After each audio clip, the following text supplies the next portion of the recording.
everybody, my name is Aubrey and I'm an opera singer and a voice coach. Today we're going to be talking about Saweetie's most recent performance at the 2021 Jingle Ball. I keep getting sent this video and we're just going to talk a little bit about these common errors that singers will make while performing live.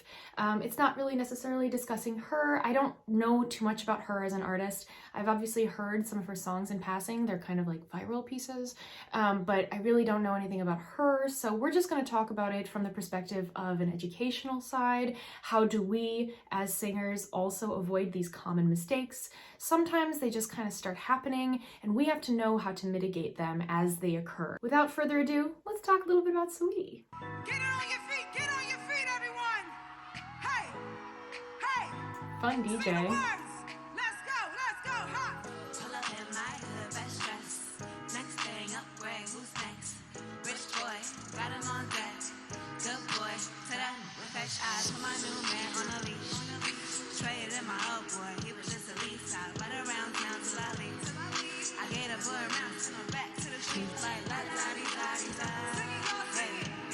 Send him back to the streets like la-da-dee-da. Okay, so just pausing there. Despite the fact that she's kind of a little bit more rap heavy, it's still very important for her to consider the harmonic structure of the things underneath her, whether that's a piano or a synthesizer or other singers.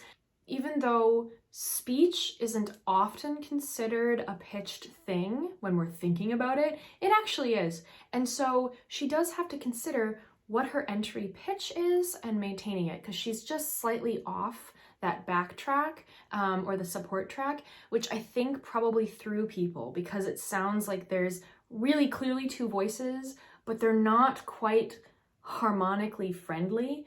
It's not like a nice third where it sounds like, oh, it's her and then a supporting voice.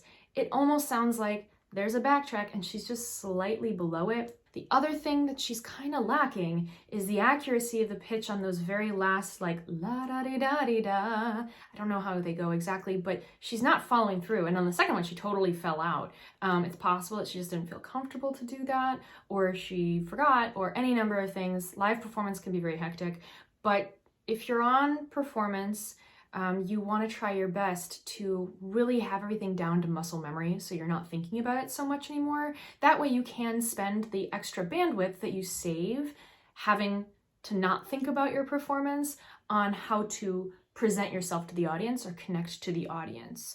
That's usually how I see it. I want to try and practice as much as I can, all the notes, the rhythms, the words, that kind of stuff, so that just becomes second nature, and then I can spend more of my emotional capacity thinking about how to deliver a really entertaining and connective performance. So I'm kind of missing that so far.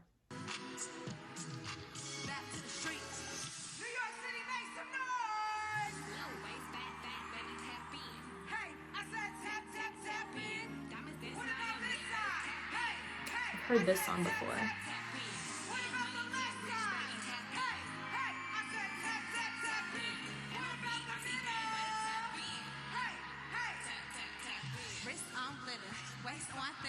I'ma show you how to bag an 8-figure. Face on daddy, pockets on jigger. You better get the card and make a swipe like it's hard for her to breathe. When he posts me, all the girls get sicker. F-boy killer, I don't need fillers. Never been a lame to the real ones feel it. Daddy on the FaceTime, you can never take mine. End up on the date line.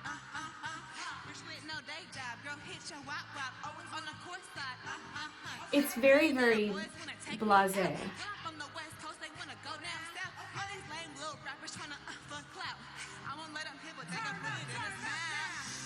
Yeah, we'll pause it right there because that's the hook, and I feel like she'll probably do that fine. But the meat and the potatoes of this is very hard for her to breathe through. She's not organizing her breathing very well. We also should take into consideration motion. A lot of the times when people are performing, they don't realize just how much motion can affect comfort levels of singing. When we're going through any kind of staged blocking, which is when we organize a curated motion or like pattern of motions, dancing, stuff like that, we need to take into consideration that it must be carefully planned for three major reasons. Number one, for breathing, making sure that we're not doing too much so that the main event, which is our singing, isn't taking a hit. Number 2, we want it to be natural, organic, fluid. We want it to seem like we haven't prepared it at all and it's just like how our body's organically being moved by the music. But it's still got to be curated enough so you can do it more than once in that same order. And lastly, you want to make sure that it's entertaining and engaging for the audience because people love to consume content with their eyes. So this kind of stuff is really important for entertainment. The other thing that I want to bring up is a comment that I used to get when I was learning a lot about performing live, was that she's constantly a little bit late because it sounds like she's actively trying to process the words before she says them. So one thing that I was told once a while ago was you want to always feel slightly ahead so that when everything is said and done, you're actually on time, because after all the processing through the brain and then getting it to the voice and then saying it, it ends up happening on the right time. Right now, it feels like a smidge too late. And it's bothering me because it makes it sound like she's waiting for permission to say what she wants, or she's like listening to her earpiece and like singing along, but that means she's always, it's not like when you hear, it just comes out of your mouth too, and it's like simultaneous. This goes into the brain processes it, and then you say it, and as a result, she's always just like slightly late. The other little thing that is kind of popping out at me is that she doesn't seem like she's convincing herself of the words she's saying. It sounds like she's not even necessarily confident in what she's talking about. I would love to see a little bit more relaxation, a little bit more confidence. I would love to feel that kind of vibe, especially since that's what the lyrics and the music are really talking about, is like this, hey, I'm everything and you're just gonna accept it. We wanna have an authentically confident performance. That sometimes means thinking of other inspiration, perhaps a memory or an emotion that you experience, so that it feels like you're trying to convey something legitimate to the audience instead of just regurgitating words. We don't want to do that. Baby, tap in.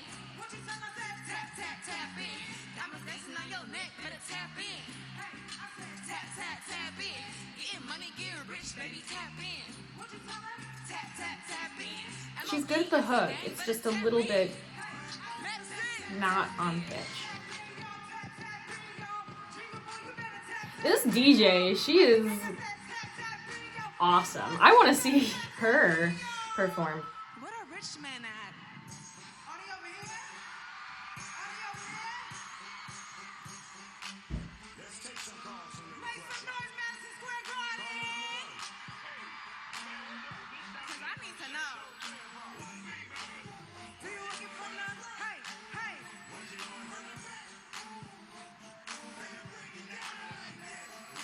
Those dancers also, they are on top of their choreography. It's great.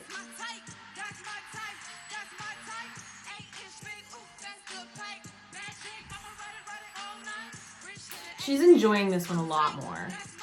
Like, this is what I was talking about. Do you see how like she's smiling and it's cheeky and it doesn't feel like she's actively thinking, she's just giving it to you? And she's like a lot more relaxed. Her motions are more fluid. This is what I'm talking about. That's what I want to see all of the time.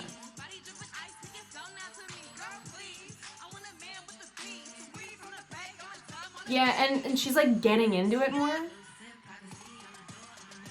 She's much more commanding of the stage now.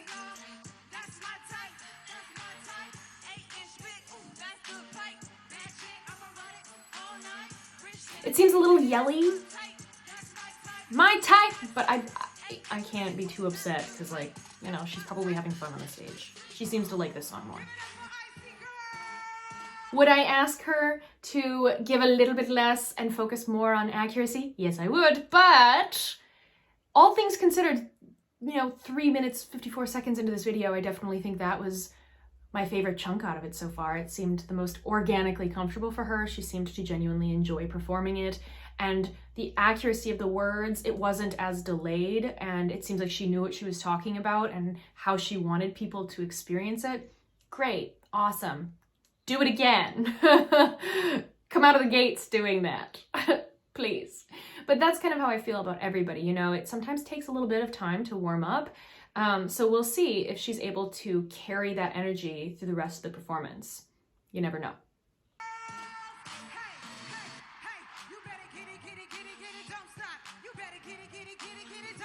I'm a terrible dancer. How? How can people move that much? I'm so slow.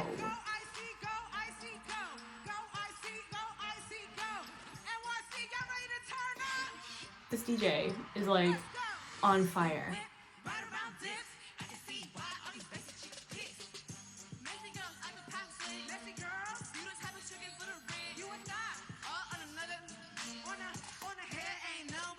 Oh, I think she forgot the lyrics.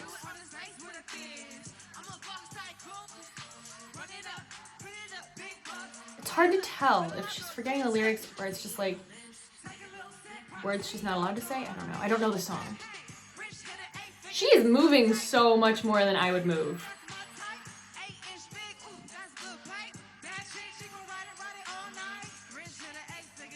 And hear the DJ, like, she knows these words. This DJ is like covering her butt.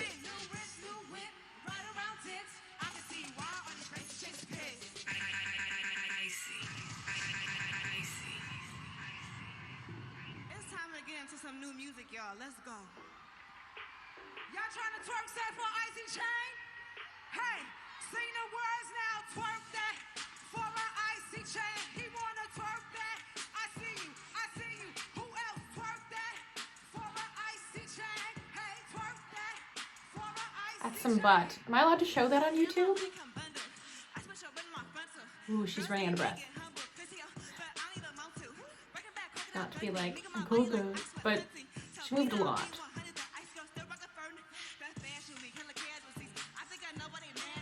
Oh, this must be exhausting.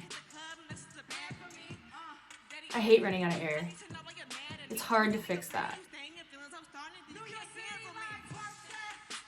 Not that I do this super often, but if I knew I was about to do a longer delivery of a lot of words, I would have been very, very careful with the motion beforehand. I probably would have tried to cut out as much motion as possible while still maintaining some level of stage presence. Simply because motion is really, really, exhausting, and it can take away a lot of breath, even for a little bit of motion, because it's not like that really necessarily affects how we speak, but when we sing, the demands of the air changes. And a lot of people don't take that into consideration when they are even doing some hopping around or walking around. It can be exhausting very quickly. So, number one. Number two, one of the things that I would do if I noticed that I was starting to have this like kind of breathing, it was a little bit harder and I was really kind of taking in more breath and I was feeling a little bit breathless, was to try and do some breath stabilization in between. What I mean by that is trying my best to exhale 100%.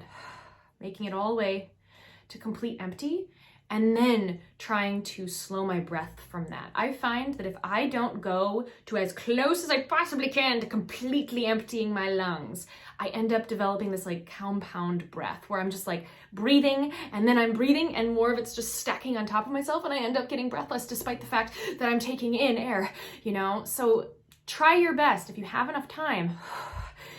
Really try and exhale and go in. And that should start slowing your breathing down just a little bit. I'm sensing a little bit of panic here and she's getting a little bit nervous and she's really trying to like get through it.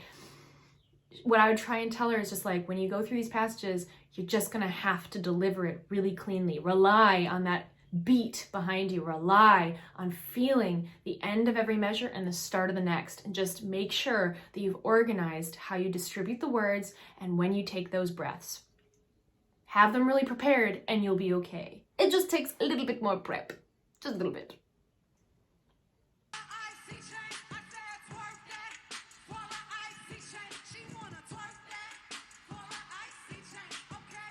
So much butt. Am I allowed to put this on? Well, I mean, it's on here. I'm watching it on YouTube.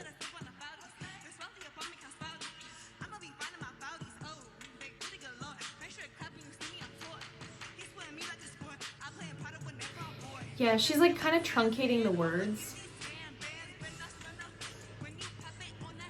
just because they're moving so fast and she doesn't have enough breath.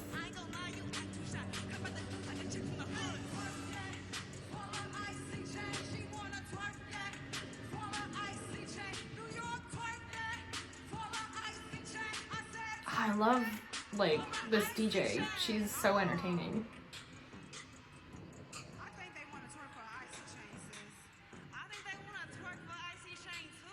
I'm missing out on some, like, content. I'm a little bored.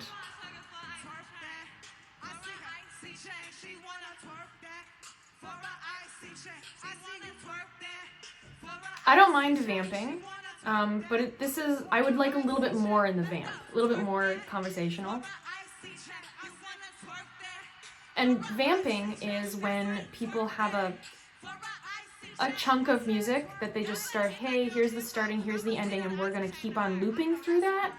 And it's used as filler sometimes when there's a soloist, or perhaps like this, where they're doing this transitional period.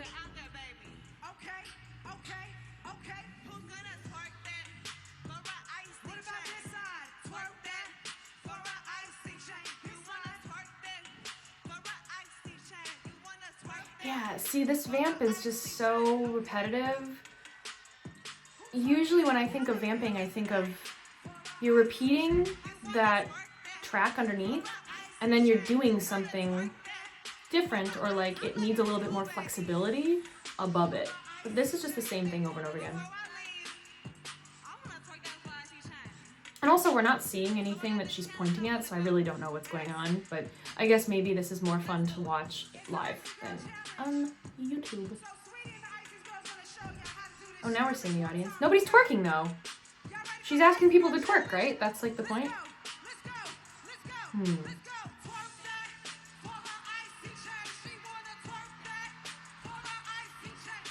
See? I'm so stiff. I can't even, like... There we go. Got my neck going.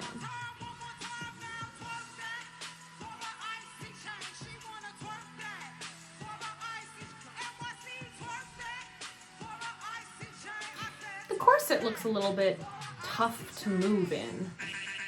It's a great corset though. It's really, really cool looking. Same. I get my hair and my lipstick all the time. Oh my gosh. Cannot even tell you. So final thoughts. Honestly, this isn't that bad of a performance. I feel like a lot of people were really, really harsh. That being said, I also heard a lot of reasons as to why people were being harsh.